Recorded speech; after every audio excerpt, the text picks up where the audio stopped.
पर एक बात कही, आपने एक सवाल पूछा, मैं छोटी सी बात कह देती हूँ, सुधांशु जी से थोड़ी मित्रता है, इसका खामियाजा आपको ना भुगतना पड़े, मुझे नहीं पता। 15% आरक्षण की बात, 15% बजट खर्चे की बात मोदी जी ने कल करी। मोदी जी बिना पलक झपकाए सफेद सपाट झूठ क्यों बोलते हैं? इस देश का प्रधानमंत्री झूठ क्यों बोलता है? आज चर्चा यह होनी चाहिए। मैं दावे के साथ कहती हूं और मैं यहां पर सीना ठोक के कहती हूं, एक डॉक्यूमेंट, एक कैबिनेट कमेटी की मिनट्स ऑफ द मीटिंग दिखा दे जहां पर ऐसा हुआ हो। आप आकर कुछ भी बोल दीजिएगा, आपने दाम्पत्य का सूत्र निभाया या निभाया, मैं उस डिबेट में नहीं पढ़ना चाहती हूं। आप कह दीजिएगा ब्याहताओं को आपका मंगलसूत्र छीन लेंगे, आप कह दीजिएगा एक भैंस छीन लेंगे, आप कह दीजिएगा ये 48 पन्ने का मेरा विजन डॉक्यूमेंट है, हमारा घोषणा पत्र है, 15,329 शब्द है, एक शब्द दिखा दीजिए जो मोदी जी कहते हैं। आज यहां से मंच से जाऊंगी और कभी ऐसे मंच पर नहीं आऊंगी अगर एक भी बात जो मोदी जी कहते हैं वो दिखा दीजिए। तो दिक्कत की बात यह है कि नरेंद्र मोदी इस देश के प्रधानमंत्री हैं, वो लगातार झूठ बोलते हैं। उनके झूठ को बेचारे कुछ लोग फैक्ट चेक करते हैं, large sections of the media fact check भी नहीं करता है, वही बात नीचे तक चलती है। कोई तो खड़ा होकर पूछे कि कहां से आपने ये 15% की बात करी, कहां से आपने मंगलसूत्र की बात करी? ये मंगलसूत्र जो हम पहनते हैं ब्याहता औरतें, ये कोई तार है? ये सोने का तार है या धागा है जिसको डाल लेते हैं? अरे एक पति का एक जीवन पर्यंत आप एक निशानी पहनते हैं, किस तरह की फिजूल की बातें करते हैं भाई प्रधानमंत्री? नहीं, बिल्कुल निश्चित तौर पर ये सवाल पूछे जा रहे हैं भारतीय जनता पार्टी के नेताओं से, लेकिन ये आपसे भी तो पूछा जाएगा कि जब आप संविधान बदलने की बात करती हैं तो भारतीय जनता पार्टी के किस घोषणा पत्र में, किस मैनिफेस्टो में इस बात का जिक्र है कि वो अगर आ गए, पूर्ण बहुमत की सरकार बन गई, 400 सीटें आ गई तो संविधान बदल देंगे? उनके पूर्व केंद्रीय मंत्री अनंत हेगड़े, उनके अयोध्या के सांसद लल्लू सिंह, उनकी ज्योति मिर्धा जो प्रत्याशी हैं हमारे यहां से ही गई हैं, वो गिरिराज सिंह, सब लोग तो बोल रहे हैं खड़े होकर, पब्लिक मंच से बोल रहे हैं संविधान बदल देंगे। तो या तो मोदी जी अपनी अगली पब्लिक रैली में कहें कि ये सब लोग देश विरोधी हैं, भाजपा इनसे कोई ताल्लुक नहीं रखना चाहती है, मैं इन सबको पार्टी से निष्कासित करता हूं, ये जो बात कह रहे हैं ये गलत है। मतलब इधर आप भांजेंगे संविधान बदलना उनकी तरफ, और यहां पर आकर मीडिया कहेगा नहीं वो कहां बोल रहे हैं, अरे उनके लोग बोल रहे हैं। हमारा कोई लोकल बलिया का प्रवक्ता कुछ बोल देगा तो उस पर होगा पब्लिक डिबेट, प्राइम टाइम पर टीवी 9 पर डिबेट होगा। यहां उनके सांसद बोल रहे हैं, सुई टपक सन्नाटा है।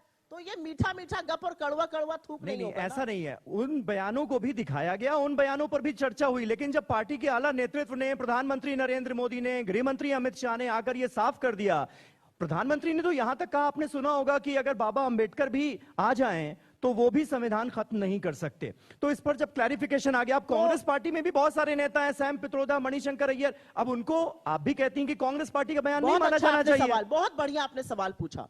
सैम पित्रोदा ने, जो अब इस पार्टी के पद पर भी नहीं है, इस्तीफा दे दिया, उन्होंने एक इस्तीफा दे दिया, उसको छोड़िए, उन्होंने एक बयान दिया, उस बयान पर 48 घंटे चर्चा हुई। कांग्रेस पार्टी के शीर्ष नेतृत्व से लेकर हम सब ने, जो संचार विभाग में है, संचार विभाग के प्रमुख हैं, कहा कांग्रेस का इससे कोई लेना देना नहीं है। आप डिबेट क्यों कर रहे थे उस पर? आप 48 घंटे तक क्यों राहुल गांधी की फोटो लगाकर डिबेट कर रहे थे? वो इसलिए कर रहे थे सुप्रिया जी, नहीं सुप्रिया जी, कितने डिबेट, आपने सवाल पूछा, मैं बता दूं, वो इसलिए कर रहे थे क्योंकि जब प्रधानमंत्री ने वेल्थ डिस्ट्रीब्यूशन वाला बयान दिया, आप टाइमिंग देखिए, उसी वक्त पर सैम पित्रोदा नमूदार होते हैं और कहते हैं कि वहां पर 45%, 55% वाला वो विरासत टैक्स दिया जाता है। आपने मेरे सवाल का जवाब खुद ही दे दिया। कैसे? जिस समय प्रधानमंत्री ने यह कहा, उन्होंने ये कह दिया। जिस समय हम कह रहे हैं कि ये संविधान बदलने वाले, इनके लोग कह रहे हैं संविधान बदलना है, आपने तो जेपी नड्डा और नरेंद्र मोदी की फोटो लगाकर डिबेट नहीं किए। आपने तो नहीं बोला कि लल्लू सिंह आपके सांसद ने कैसे कहा, आपने तो नहीं बोला अनंत हेगड़े ने कैसे कहा, आपने तो नहीं बोला, चलिए यही इसी सवाल से इधर उधर की बात न कर, ये बता कि कारवा क्यों लुटा। 20 करोड़ रोजगार देना था, 15 लाख सबके अकाउंट में डालना था, किसान की आय दुगनी करनी थी, 100 स्मार्ट सिटी बनानी थी, पेट्रोल डीजल का दाम 35 पर लाना था, रुपया डॉलर 1 कराना था, चीन को लाल आंख दिखानी थी, ये सब कुछ नहीं हुआ। अब मैं जरा 2-4 बातें सुधांशु जी से कह दूं। आप मेरे ट्रैप में फंस गए, पूछिए कैसे? आप एसबीआई एलआईसी की बात करने लगे। एसबीआई एलआईसी की बात हमने कब करी थी? जब अडानी महाघोटाले की बात करी थी। अब तो देश के प्रधानमंत्री कह रहे हैं कि अडानी और अंबानी बोरों में भर भर के, टेम्पो में लाद लाद कर काला धन बांट रहे हैं। आपका इस पर क्या वक्तव्य है? मुझे बताइए। अगर देश के प्रधानमंत्री इतना बड़ा इल्जाम लगा रहे हैं, इतनी गंभीर बात कर रहे हैं, तो ईडी, सीबीआई, इनकम टैक्स सांप सूंघ गया सबको, कोई जा ही नहीं रहा है। अरे अगर टेम्पो नहीं पकड़ेंगे मोदी जी तो कहां तक टेम्पो पहुंच जाएंगे, चलिए, इस इस पर जवाब संदर्भ ले में बात लेते करी गई थी। तो जब आप कहते हैं ना, जब हम बात करते हैं तो हमने विवश कर दिया कि 10 साल बाद नरेंद्र मोदी को उसी भ्रष्टाचार पर बोलना पड़ा जिस भ्रष्टाचार की हम बात करते थे, वही अडानी अंबानी पर वो हमला। सुधांशु जी, वैसे बस सिर्फ एक बात बोलता हूं, असलियत ये है कि आप जो बोल दीजिए, सिलेंडर बोल 400 दीजिए, का बोल था उसको 1100 कर दिया, जो पेट्रोल 70 का था उसको शतक पार करा दिया, आटा दही पर जीएसटी लगा दिया, अरे प्रभु पढ़ाई दवाई पर जीएसटी लगा दिया। ये हाल आपने महंगाई का कर दिया है।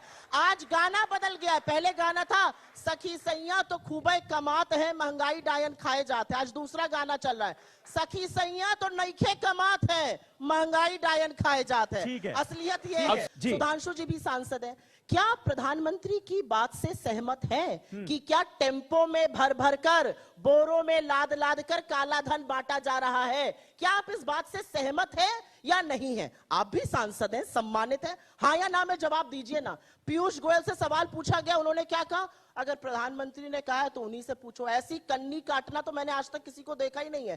पार्टी बिल्कुल चुप, एक व्यक्ति नहीं बोल रहा है पार्टी में कि प्रधानमंत्री सही कह रहे हैं या गलत कह रहे हैं। प्रधानमंत्री पहले चरण के बाद मटन मीट मुर्गे पर आ गए, दूसरे चरण के बाद मंगलसूत्र और भैंस पर आ गए, तीसरे चरण के बाद वो आ गए अडानी अंबानी पर, और चौथे चरण के बाद मोदी जी को गजनी का शिकार हो गया। जैसे गजनी में था ना, मैं तो हिंदू मुस्लिम करता ही नहीं हूं, 12 घंटे बाद मुसलमानों के साथ ये हुआ है। तो ये 4 चरण की मोदी जी की कहानी है। अब आप सवाल, बिना न्योता लपके बिरयानी और सिवई खाने गए हमारे देश के प्रधानमंत्री लाहौर, क्यों गए?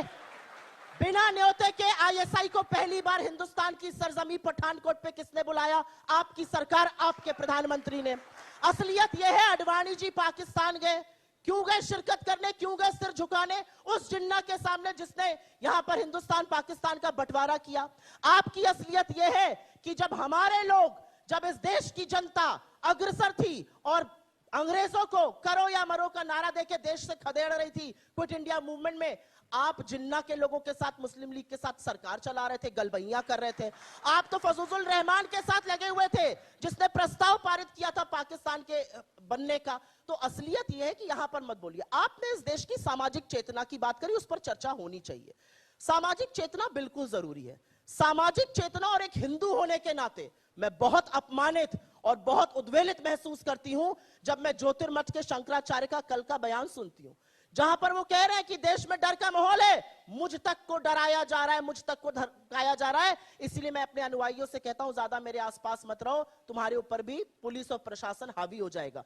ये हमारे धर्म के शंकराचार्य कह रहे हैं।